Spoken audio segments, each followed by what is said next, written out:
17 kabanata.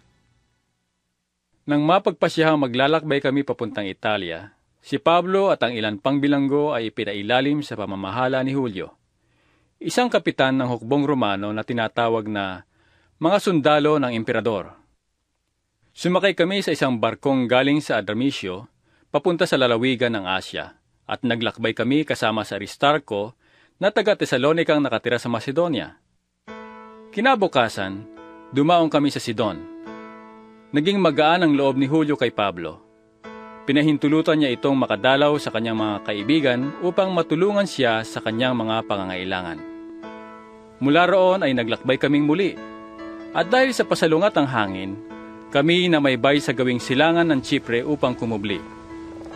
Dumaan kami sa tapat ng Cilicia at Pamphylia, at kami dumating sa Mira, isang lungsod ng Lycia.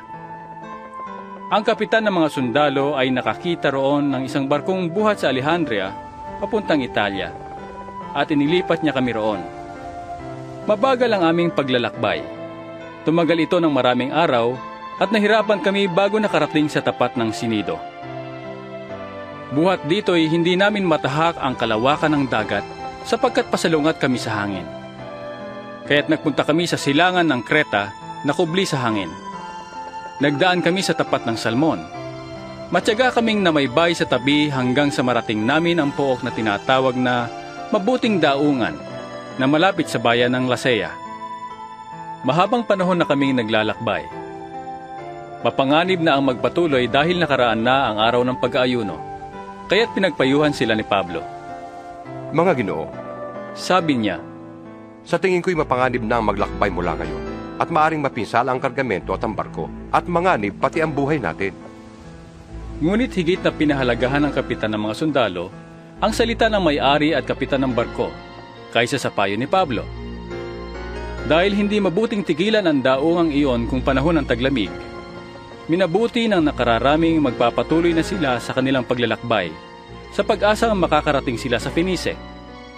Ito isang daungan sa Kreta at nakaharap sa hilagang kanluran at timog kanluran. Umihip ng marahan ang hangin buhat sa timog, kaya't inakala nilang maaari na silang umalis.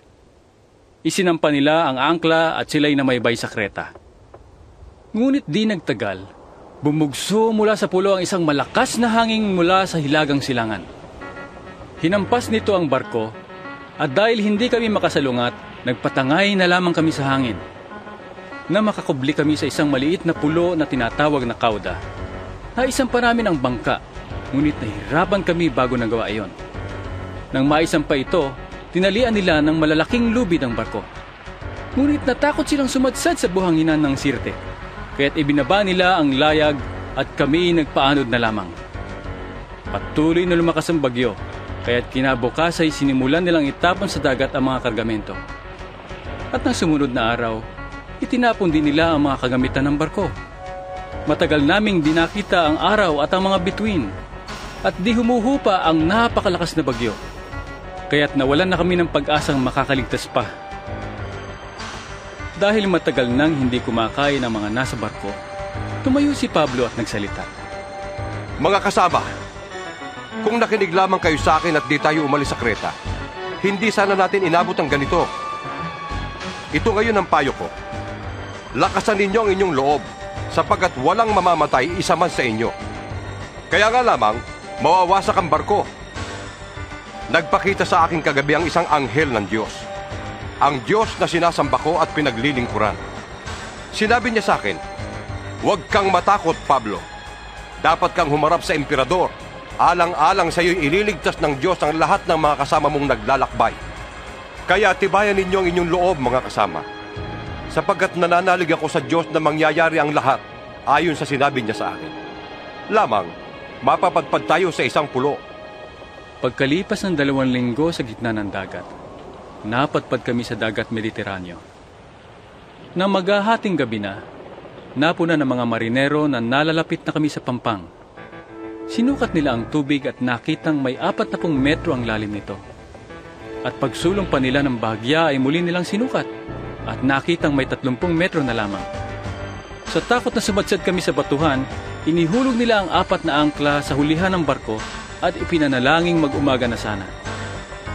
Tinangka ng mga marinero na tumakas mula sa barko, kaya't ibinaba nila sa tubig ang bangka, at kunwari maghuhulog ng angkla sa unahan. Ngunit sinabi ni Pablo sa kapitan at sa mga sundalo, Kapag hindi nanatili sa barko ang mga taong yan, hindi kayo makakaligtas. Kaya't nilagot ng mga kawal ang lubid ng bangka at hinayaan itong mahulog.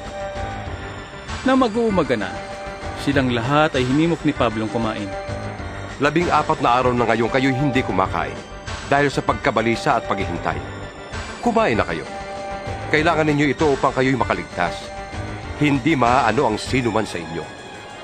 At pagkasabi nito, kumuha siya ng tinapay at sa harapan ng lahat ay nagpasalamat sa Diyos. Pinagpira-piraso ang tinapay at kumain. Lumakas ang loob ng lahat at sila'y kumain din. Kaming lahat ay 276 na katao. Nang mabusog sila, itinapon nila sa dagat ang kargang trigo upang gumaan ang barko. Nang mag-umaga na, nakatanaw sila ng lupa, ngunit hindi nila alam kung anong lugar iyon. Napansin nila ang isang dalampasigan, at binalak nilang igawi doon ang barko kung maaari. Kaya't nilagot nila ang tali ng mga angkla at iniwanan na ito sa dagat. Kinalag din nila ang tali ng malalaking sagwan, at itinaas ang layag sa unahan upang ang barko'y itulak ng hangin papunta sa dalampasigan. Ngunit nasadsad ang barko sa dakong mababaw. Bumaon ang unahan ng barko kaya't hindi makaalis. Samantala, ang hulihan naman ay nawasak dahil sa kahampas ng malalakas na alon. Binalak ng mga kawal na patayin ang mga bilanggo upang sa dalampasigan. Ngunit nasadsad ang barko sa dakong mababaw. Bumaon ang unahan ng barko kaya't hindi makaalis. Samantala, ang hulihan naman ay nawasak dahil sa kahampas ng malalakas na alon. Binalak ng mga kawal na patayin ang mga bilanggo upang walang makalangoy at makatakas. Subalit ibig ng kapitan ng mga kawal na iligtas si Pablo, kaya pinagbawalan nito ang mga kawal.